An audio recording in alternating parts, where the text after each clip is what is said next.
Hello, everyone. A very warm welcome to everyone joining us for this thought provoking conversation that goes into the heart of business transformation in the digital age with a specific focus on IT skills. I'm your host, Pallavi from People Matters.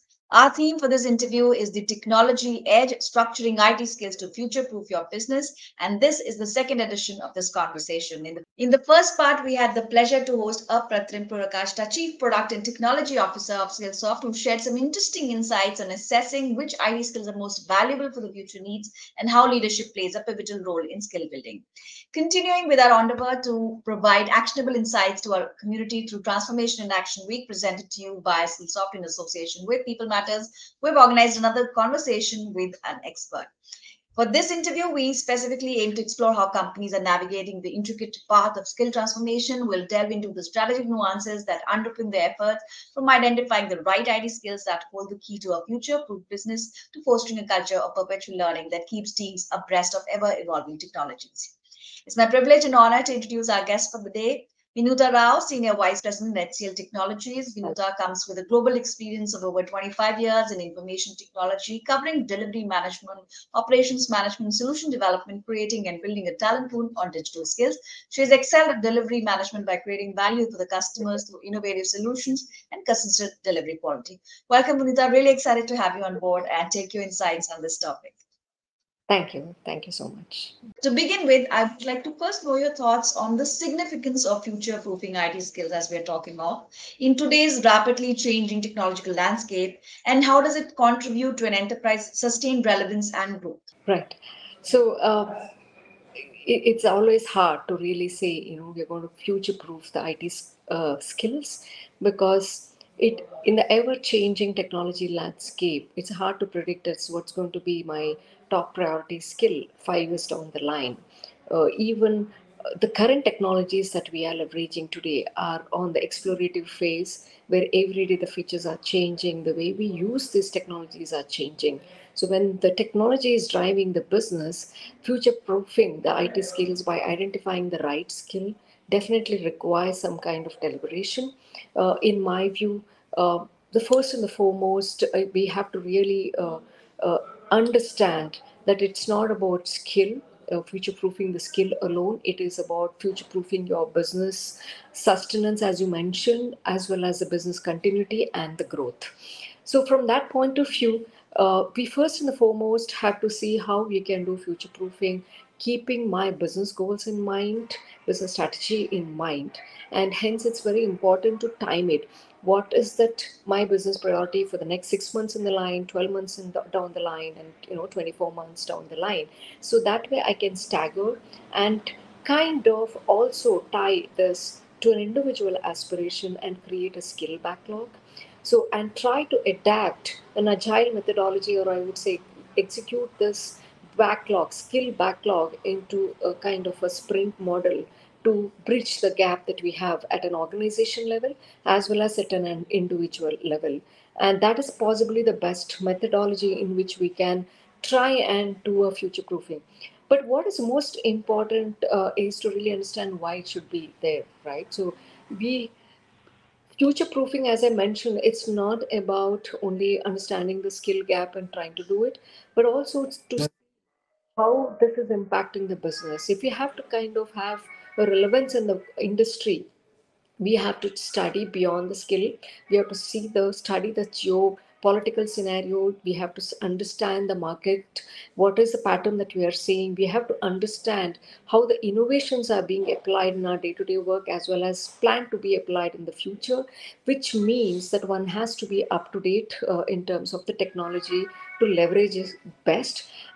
And most importantly, in today's current scenario, it's also about how we can save the cost by applying the IT frameworks so that we can actually invest for the future.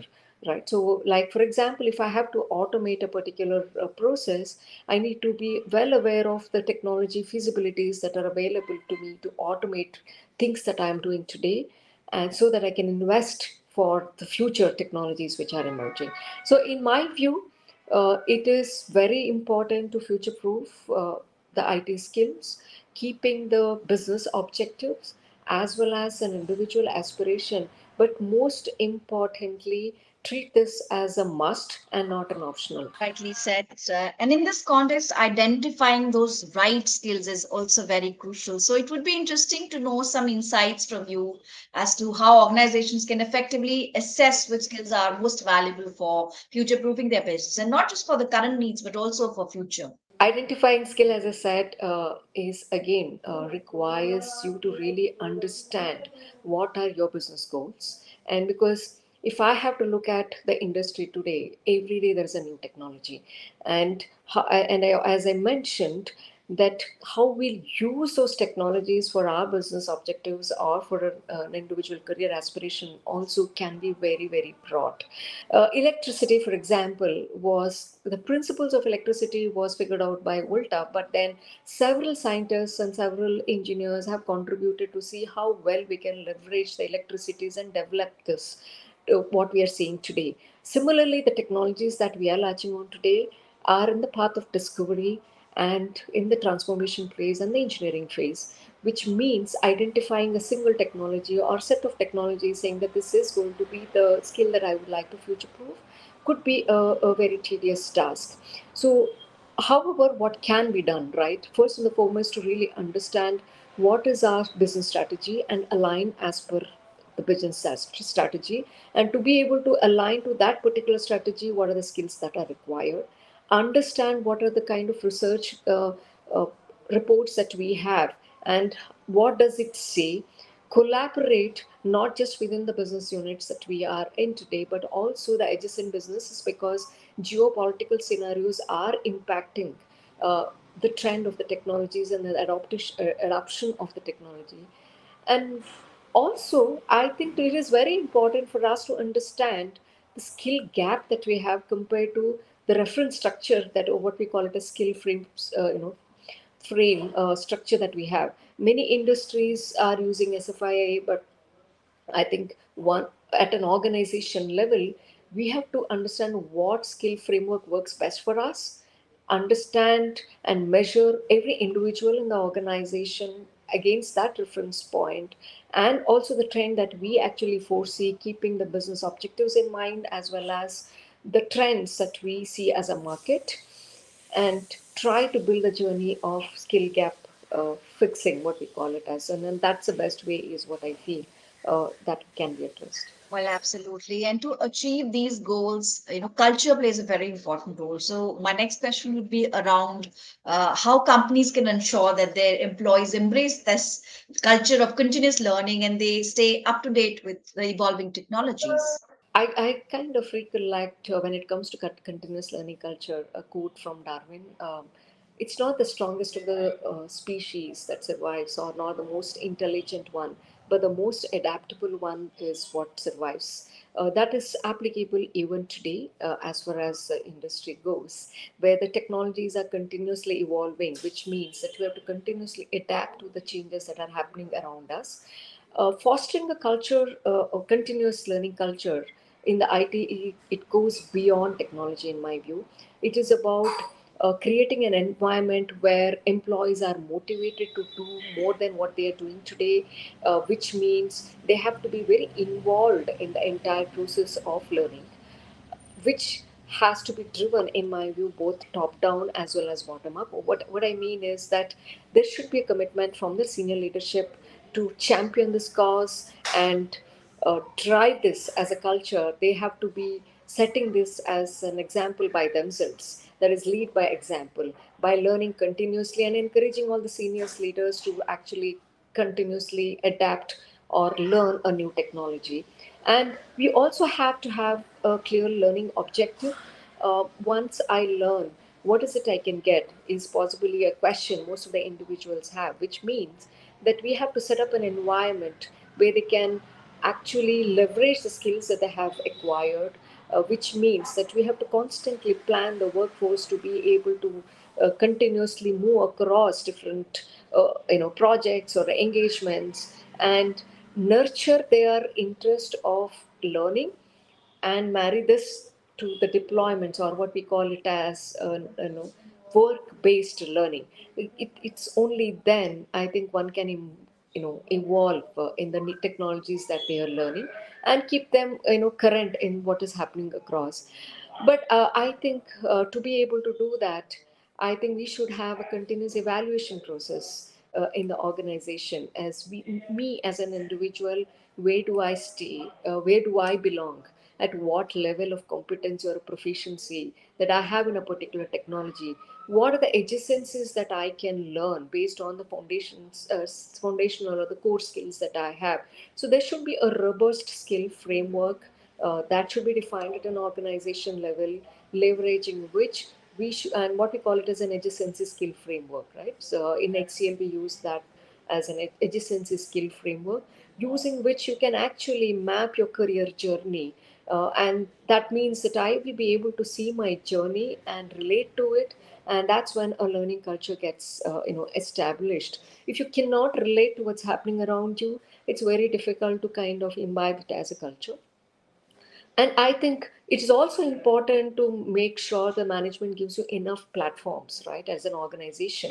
Like, for example, if you can, have an ideation group or ideation platform where members can actually continuously feed in their thought process, and that's evaluated by a set of mentors. So we should have a kind of a mentor-mentee relationship, either through a cohort based model or through a chapter model, or it could be through any of the newer platforms that are available today for mentoring, right? So I in my view, while recognitions and rewards are as important to ignite an individual, but a commitment at an individual level as well as at an organization level is very important to drive it as a culture, with the constant feedbacks loop, right? What works today will not work tomorrow. So an innovation in the learning framework, innovation in the way you deliver the method of, trainings, or in the innovation how you inculcate your social learning, what we call it as a collaboration learning, or in the innovation of driving as a culture itself, should be always on to be able to cope up with the changing times. Well, and talking of platforms, you also mentioned the role that they play. I want to bring to your attention the question around, how do these platforms they aid companies in addressing skill development agendas? Say, for example, online learning tools like Code Academy, they offer a flexible, accessible way to acquire IT skills. So, what is your take on that? I think in today's world, if we want scale, if we want flexibility, if we want personalized experience, I think we do not have a choice but to adopt the tools and the frameworks that are available in the market. That's a short answer. But I think all these online platforms are they offer a wide range of courses, right? The content today, what works for me may not work for you, which means that I should have the flexibility on the content that I see for my learning. I think it is insignificant to really create every time that you want to launch a program. It's best to leverage what we have and give that diversification of content, leveraging these platforms. And secondly, if you want to scale and if you want to give a localized touch, now that most of the programs are remote and we are global, and we actually induct local talent, which means you should be able to deliver learning programs in a very, very personalized. And to be able to do that, again, these platforms are better to be leveraged. And it's not about, again, online content platform. I think all the other technologies associated in delivering training, virtual training programs. It could be a collaboration platform, it could be a AR VR, or it's about inducing a gamification in your learning content programs, or it could be even I would say uh, to deliver a hybrid training model where you actually do an in-person training and a virtual training program, and a cohort being at a global level, offshore centering and onset centric cohorts coming together. These all is possible only through the different platforms that we have on the L&D side. And I think it's not a choice, it's a must today in today's world. Well, surely. And talking about this further, can you also shed some light on the role of leadership in driving the adoption of online learning tools for IT skills development? How can leaders actually create that culture which values continuous learning and skill enhancement? Leadership is a very, very crucial role, both at the level of managing the learning and development. As I said, one has to lead by an example. Today, L&D is no longer just a pure, just a siloed function sitting in some HR function or in the business. It should be a very collaborative function within the business organization as well as the HR organization, and also within the organization at all levels, I would say, because today a finance person or an HR person or a say marketing person, everybody needs learning, which means that everybody should be aware as what is important to me to build my career. Apart from technology, as I said, there are power skills which needs to be nurtured. To be able to nurture power skills which comes along with experience, and it's just not about reading. Leadership contribution is immense in terms of sharing their knowledge, which means the leaders have to be very, very communicative, keep reinforcing the thought process of continuous learning, and also share their knowledge in a very collaborative manner to nurture the tomorrow's leaders. Today, decision making happens not at a leadership level because of the methodology in which we use in delivery. There are a lot of technical decisions and a lot of sometimes even the business functional decision happens at the ground level, means leaders needs to be there at the ground level. And it's a chicken and egg problem. Unless you have an experience, you cannot be a leader. And how do you actually translate this to the ground level, which means that you will have to come forward to do events like hackathons and events like ideation, events like web, forums, webinars, and things like that, where you share the knowledge, share the best practices, and equip even the younger generations, or what we call it as the bottom of the pyramid, members in the organization with leadership skills, or what we call it as power skills, and hence the leadership association in the learning and development process has to be continuous, and it's not one time intervention. And secondly, at a leadership level, it is important to measure, right? There should be a periodic data insights to be extracted as the programs that I launch for learning. Is it in sync with my business objective? Is it in sync with employees' retentions, right? Can I actually uh, groom them for the tomorrow's work, or can I actually leverage them for my tomorrow's need? So it has to be on a continuous basis to be done. So in my view, leadership role is very crucial in driving learning as a culture, uh, learning as a journey, personalizing the journey, as well as making it, keeping it more relevant to the organizational need apart from an individual need. Wonderfully explained. And as we're moving towards the conclusion, what word of advice would you offer to businesses that are just beginning to explore the potential of online learning tools for future proofing their IT skills? So I may not be able to sum it up in one go as what's the right uh, way forward for the people who are embarking on the journey. But I think I remember a quote from Alvin Toffler where he says, "The illiterate of the 21st century will not be the ones who cannot read and write, but those who cannot learn, unlearn, and relearn." And having said that, we as an L&D team, or what we call it as a talent development team, should constantly innovate, constantly adapt the new technologies that are coming in this area and leverage them for your organizational need and build a culture of continuous learning in line with the business need, because we have an explorative phase in the technology evolution.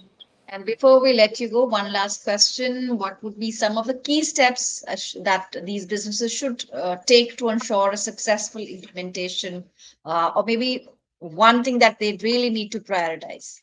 I think modernizing learning and development methodology, process, tools, and the content curation is very important, which is and while we can actually outsource a lot of these things, but it is very important for every organization to have a business layer to wrap, and I would call it as a kind of a wrapper between the readily available content and the business need, and curate this as per your need, because there's too much of information available.